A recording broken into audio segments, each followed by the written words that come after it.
A Schenectady house that was the scene of a murder 2 years ago is now a burned out shell tonight. A massive fire tore through it early this morning, everyone getting out alive, including the mother of the murder victim. Kimberly Howard is live outside what remains of that home tonight. Kimberly, what do we know about how that fire started? Well, at this point, Ann and Greg, investigators are trying to determine that very thing. I'm going to step out of the way so you can see they're actually doing some more demolition right now of this home. Schenectady's assistant fire chief telling me they're considering all possibilities. Investigators have been combing the scene for hours. So as people wait for answers, people who live in this area are shocked to see crime tape surrounding this home once again. As flames engulfed this Parkwood Boulevard home in Schenectady, neighbors were in disbelief. Sirens and people shouting out in the street. It's the same home where 25-year-old Wayne Best Jr. once lived, the same home he was gunned down in front of in December of 2014. Best's mother, one of the 4 who got out of the fire alive.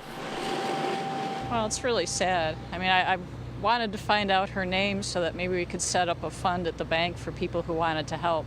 One was transported to Ellis from the 2nd floor, and 3 that were downstairs had gotten themselves out of the building prior to our arrival. It took 2 hours to extinguish the massive flames. Arson investigators then using dogs to try to sniff out what started it. Dogs look for accelerants, anything that might be unusual from a normal fire. What is unusual isn't only the location, but the timing. The fire happened hours before one of 2 men accused of Best's murder was due in court.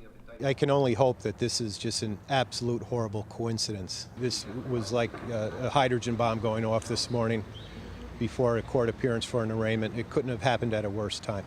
Todd Macon pled not guilty after being indicted by a grand jury on murder and robbery. Friends and family came out to support him. My client made it loud and clear he had nothing to do with this. He intends to continue to profess his innocence, and we expect to put an aggressive defense on at trial, and I expect to have him acquitted.